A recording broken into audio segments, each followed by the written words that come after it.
individual del trabajo, el contrato de grupo o de equipo y el contrato del trabajo colectivo, o también conocido como de condiciones. El contrato individual de trabajo es la relación que se establece entre el empleador y el trabajador, que es la comúnmente conocida. El de grupo o equipo es la relación laboral que se establece entre el empleador y un grupo de trabajadores, quienes se obligan a ejecutar una misma obra recibiendo por su trabajo un sueldo global, que es generalmente lo que se da con las consultoras, que van a prestar un servicio determinado, o con un grupo, digamos, de construcción. Entonces, se celebra un contrato ya con ese equipo y se paga o se pacta el pago de un salario global, un monto, digamos, X, un monto establecido. Con respecto al contrato colectivo o de condiciones del trabajo, el artículo 53 nos dice de que es un acuerdo entre el empleador o grupos de empleadores con un grupo, sindicatos o grupos de trabajadores, para someterse a ciertas condiciones del trabajo o a las condiciones individuales. Generalmente son celebradas por los sindicatos de trabajadores y también en algunos casos, ¿verdad?, por los sindicatos de empleadores y sindicatos de trabajadores, donde más bien se sientan en una mesa de diálogo y se pactan ciertas condiciones que van a ser beneficiosas para ambas partes. El contrato de trabajo puede ser general y también especial. Son generales las que rigen para los mayores de 18 años y empleadores mayores de 18, todos los empleadores mayores de 18 años de edad. Serían los contratos de trabajo comunes, ordinarios, como diríamos. Y los especiales son como el contrato de aprendizaje, que ya estuvimos hablando, que es para aprender un arte u oficio, el contrato de trabajo de menores. Dice que son contratos que presentan características especiales en sus normas, que se regulan específicamente por los artículos 105 del Código Laboral, y comprende el contrato de aprendizaje, que se haya regulado en el artículo 105 al 118 del Código Laboral, que en las unidades posteriores esto vamos a ir desarrollando con más profundidad, por eso ahora simplemente voy a estar citando.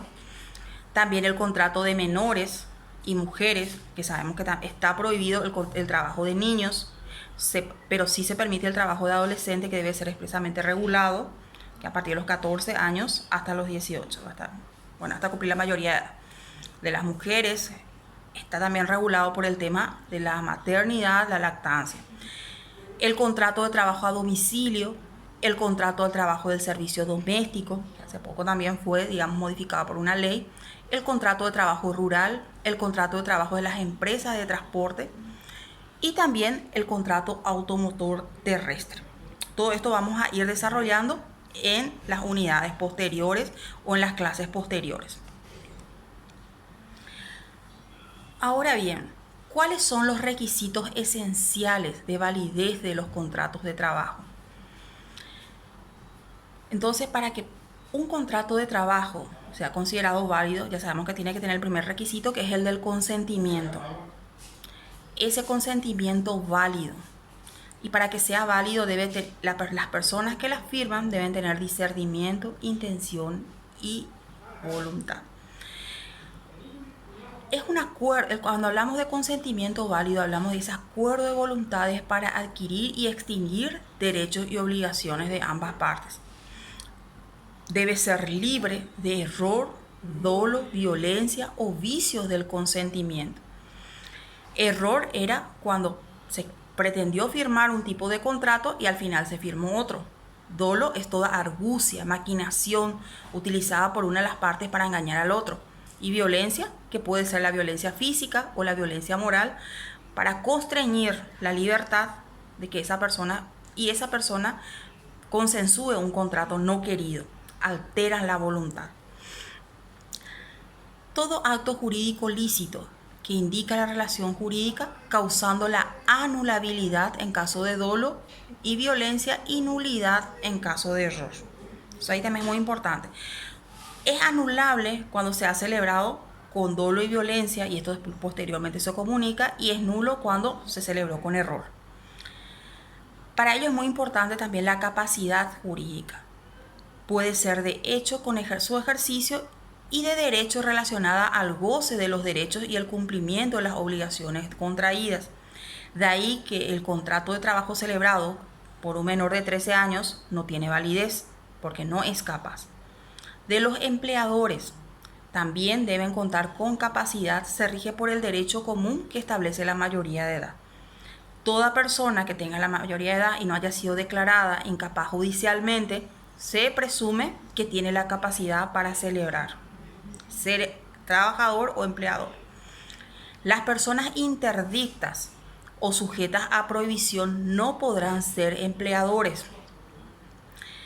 En caso de quiebra, el empleador fallido o prisión hasta que sea rehabilitado legalmente, y en el caso del empleador en prisión, sí puede celebrarlo por medio de un intermediario. Las personas interdictas, generalmente, ya sea por incapacidad mental o ya sea en el caso de que haya ido a la quiebra, no puede ser considerada empleador, no puede celebrar válidamente un contrato de trabajo hasta que sea, en el caso de los fallidos, de los quebrados, hasta que sea rehabilitado. Y en el caso de los incapaces, también hasta que recuperen su capacidad en el caso de los que los hagan. En el caso de los que se hayan privados de su libertad por una prisión, cumpliendo una condena, sí pueden ser empleadores, pero ojo, a través de intermediarios. No pueden celebrarlo personalmente. ¿Qué nos dice con respecto a los empleadores el artículo 35 del Código Laboral?